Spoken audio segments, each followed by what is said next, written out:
बिस्मिल्लाहिर्रहमानिर्रहीम। अस्सलाम वालेकुम स्टूडेंट्स। तो हम सीख रहे हैं क्लास 7 साइंस, इसके चैप्टर नंबर 5 हमने अच्छी तरह से सीखा था पिछले वीडियो में। उसका लिंक आपको डिस्क्रिप्शन में मिल जाएंगे, आप वहां क्लिक करके वो भी देख सकते हैं।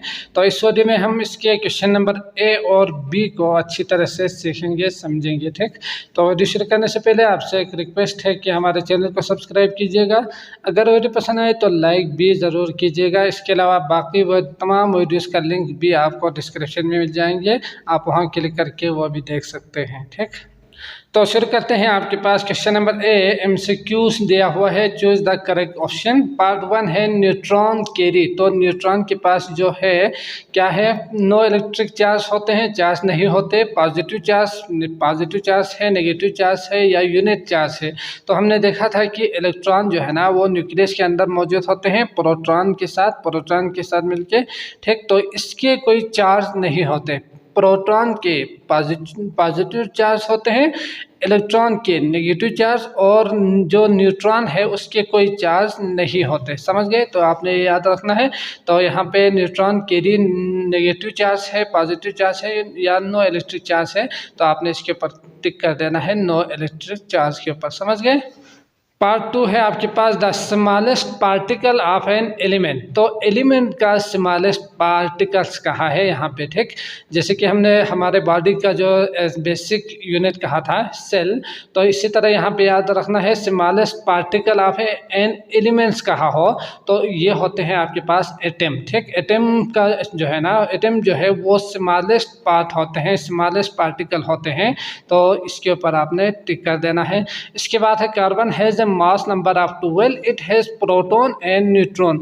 अगर कार्बन के पास मास नंबर 12 हो, जैसे कि हमने सीखा था कि मास नंबर का मतलब क्या होते हैं, न्यूक्लियस के अंदर जो प्रोटॉन और न्यूट्रॉन की जो तादाद है इसे कहा जाता है मास नंबर।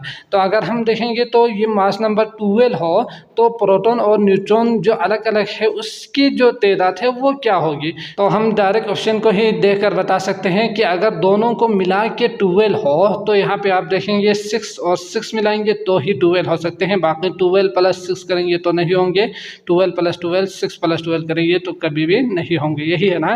तो आप डायरेक्ट यहाँ से 6 और 6 को सेलेक्ट करेंगे, जो कि दोनों को मिला के 12 होना चाहिए मास नंबर। इसी को कहा जाता है प्रोटॉन और न्यूट्रॉन दोनों को मिलाएंगे तो वो ही मास नंबर बन जाते हैं। इसी तरह 4 है the nucleus of an atom contain. तो जो न्यूक्लियस है अभी हमने सीखा, तो इसमें क्या क्या चीज़ें होते हैं, प्रोटॉन और न्यूट्रॉन शामिल है इस न्यूक्लियस के अंदर।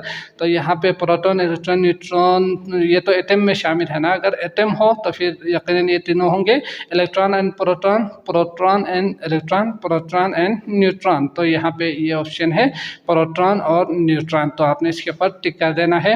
अगला है प्रोटॉन्स कैरी। तो प्रोटॉन्स के पास जो चार्जेस होती है वो है positive charge, negative charge, no charge, zero charge. तो हमने देखा कि इसके प्रोटॉन्स P है, तो आपने इस तरह याद रखना है P का मतलब पॉजिटिव चार्ज होते हैं इसमें, तो पॉजिटिव चार्ज होते हैं प्रोटॉन में। इसके ऊपर आपने करना है टिक। समझ गए?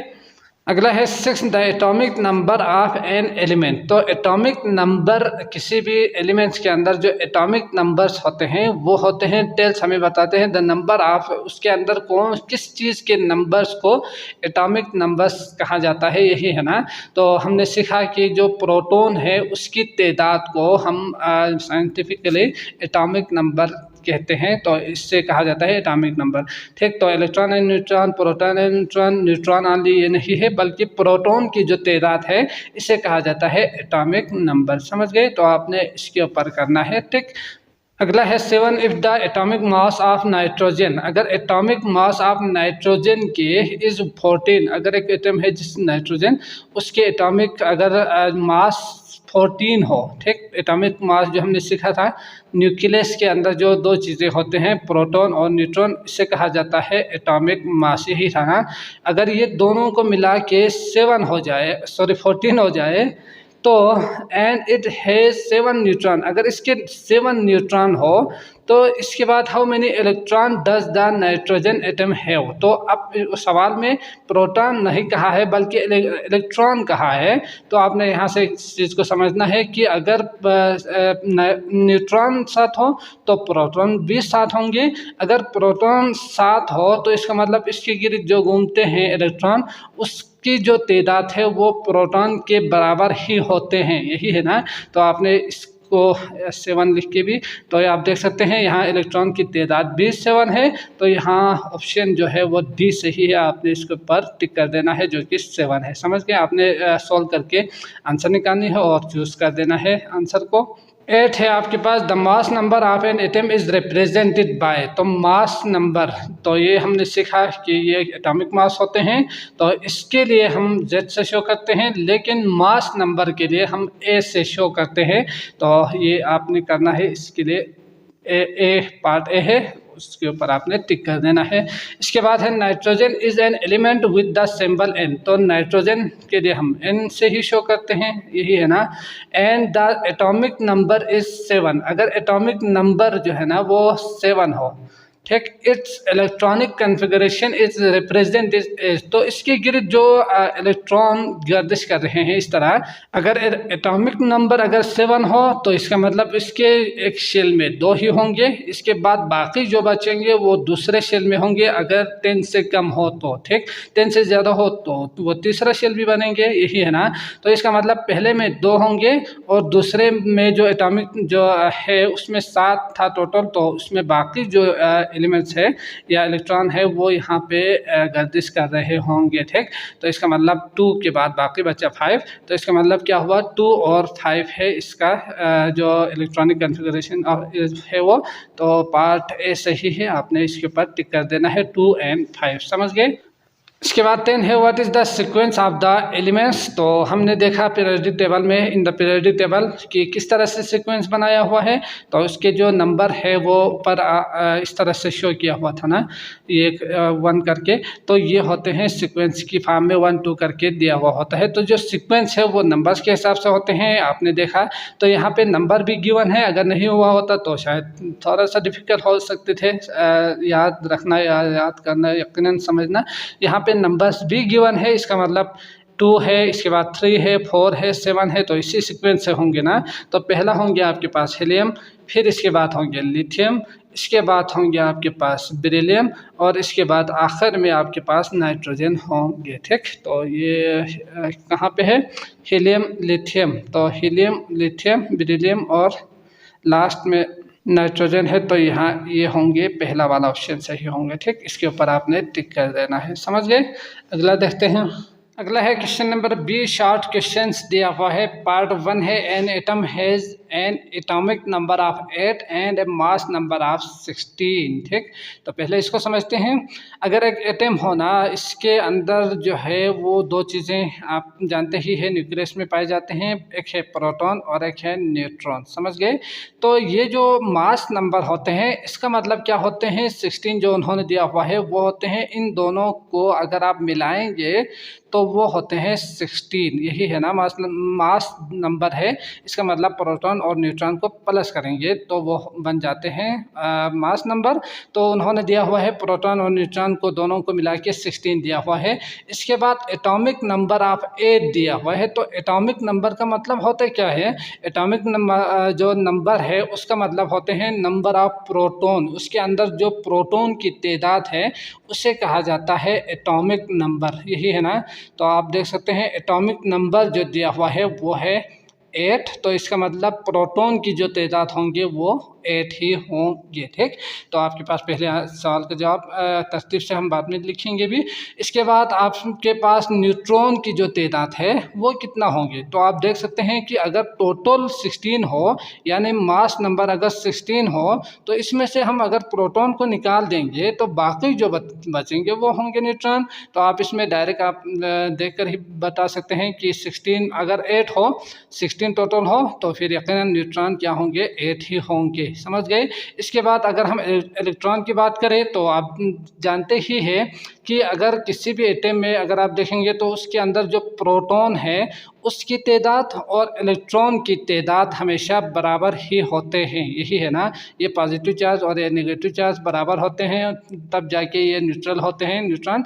तो ये आपने समझना है कि प्रोटॉन और इलेक्ट्रॉन की तादाद हमेशा बराबर ही होते हैं। तो इसके लिए आप यहाँ पे लिख सकते हैं P अगर 8 हो तो E भी 8 ही होना चाहिए, यही है ना। तो आपने इसको अच्छी तरह से समझना है, फिर यकीनन आंसर भी आप दे पाएंगे। पार्ट 1 है आपके पास, determine the number of proton. तो नंबर ऑफ प्रोटॉन आपने निकालनी है।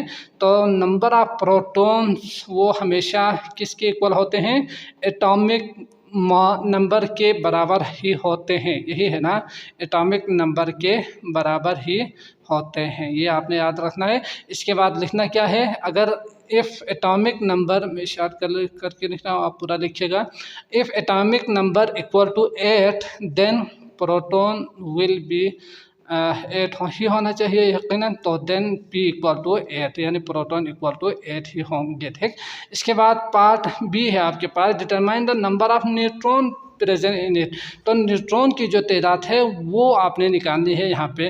तो आप देख सकते हैं कि जो पूरा है मास नंबर उसमें से, तो इसके लिए फार्मूला हम क्या बनाएंगे, डायरेक्ट आप यहाँ से ही आप फार्मूला बना सकते हैं। न्यूट्रॉन्स अगर आपने निकालने हो तो पूरे में से आप प्रोटॉन को माइनस कर देंगे तो आपको न्यूट्रॉन मिल जाएंगे, यही है ना। तो पूरे के लिए मास नंबर कहा जाता है। तो मास नंबर में से आपने माइनस कर देना है प्रोटॉन को तो आपको मिलेंगे न्यूट्रॉन, यही है ना। तो 16 में से 8 माइनस करेंगे आपको आंसर मिलेंगे 8। इसका मतलब न्यूट्रॉन की जो तादाद है वो भी 8 है। इसके बाद लास्ट जो दिया हुआ है, determine the number of electrons present it. तो यहाँ पे हमने देखा कि अगर P 8 हो, प्रोटॉन 8 हो तो इलेक्ट्रॉन भी 8 ही होंगे। तो C में आप लिख सकते हैं कि एटम के जो तादाद है प्रोटॉन की तादाद और न्यूट्रॉन की तादाद वो इलेक्ट्रॉन की तादाद वो हमेशा बराबर ही होते हैं। So if proton equal to 8 then electron must be equal to, तो यही लिखता हूँ, आप पूरा लिखिएगा। इलेक्ट्रॉन बी क्या होना चाहिए, 8 ही होना चाहिए, ठीक। तो ये हो गया आपके पास आंसर, इसको तरतीब से आप लिखिएगा। अगला करते हैं, पार्ट 2 है। अगला है question number 2, find the meaning of periodic from the dictionary. तो आपने डिक्शनरी में देख के ना इसका पीरियडिक की जो मानी है वो आपने फाइंड करके लिखना है। Explain the arrangement of element into periods and groups in the periodic table. तो हमने देखा कि ग्रुप को किस तरह से बनाया हुआ है, हॉरिजॉन्टल बनाया हुआ है, वर्टिकल बनाए हुए हैं। तो इसको अरेंजमेंट किस तरह से किया हुआ है ये हमने सीखा अच्छी तरह इंट्रो में। तो आपने इसी को लिखना है, ठीक। तो लिख के मैं मज़ीद समझाने की कोशिश करता हूँ। आंसर नंबर 2 है द मीनिंग ऑफ पीरियडिक। तो पीरियडिक का जो मानी है डिक्शनरी में वो है अकरिंग और रिकवरिंग ऑफ रेगुलर इंटरवल, ठीक। तो रेगुलर इंटरवल में रिकवर होना, अकर होना, तो ये होते हैं आपके पास पीरियडिक का मानी। तो ये आप भी देख सकते हैं। Groups and periods are 2 ways. तो दो पीरियड में 2 वेज में आपके पास मौजूद है पीरियडिक टेबल में। आप categorize elements in the periodic table में पीरियड्स आर हॉरिजॉन्टल, एक होते हैं हॉरिजॉन्टल इस तरह, जो कि हमने देखा हाइड्रोजन और हीलियम इस तरह ही है, कार्बन ये ऑक्सीजन दूसरे तीसरे में मौजूद होते हैं। और the periodic table while group are vertically column the table, ठीक। तो एक होते हैं आपके पास वर्टिकली इस तरह, समझ गए। तो ये 2 तरह के ग्रुप्स बनाए हुए हैं। इसके बाद है atomic numbers increase as you move down the group or across a period. तो आप देखेंगे कि एटॉमिक जो नंबर्स होते हैं वो क्या होते हैं, इंक्रीज होते रहते हैं। यकीनन यहाँ से भी यहाँ पे 1 था तो यहाँ पे 2 3 4 5 करके इंक्रीज हो रहे थे ना। जितना आप नीचे आएंगे उतना ही वो बढ़ते रहेंगे, इंक्रीज होंगे एटॉमिक नंबर, ठीक। तो ये हो गया आपके पास पूरे, बस इतना ही काफ़ी होंगे। आपका शॉर्ट क्वेश्चन है, मज़ीद कुछ बताने की ज़रूरत नहीं है, ठीक। यही आंसर काफ़ी होंगे, शॉर्ट है इसलिए। नहीं तो आप इसको एक्सप्लेन करेंगे तो बहुत ज़्यादा इसमें आप लिख सकते हैं, पूरा किताब आप लिख सकते हैं। तो वो लिखने की ज़रूरत नहीं है, इतना ही काफ़ी होंगे। तो मैं उम्मीद करता हूँ आपको ये लेक्चर भी अच्छी तरह से समझ में आ चुका होगा। अगर आए हैं तो लाइक करके जाइएगा। अगले वीडियो लॉन्ग क्वेश्चंस आपको डिस्क्रिप्शन में लिंक मिल जाएंगे, आप वहाँ क्लिक करके वो भी देख सकते हैं। तो मेरी हौसला अफजाई के लिए आप एक अच्छा सा प्यारा सा लफ्ज़ ज़रूर लिखिएगा कमेंट में। अगर समझ में नहीं आए हैं तो ज़रूर सवाल करके पूछ सकते हैं, मैं आपको आंसर देने की कोशिश करूँगा। तो अगले वीडियो तक के लिए मुझे इजाज़त दीजिएगा। अल्लाह हाफिज़।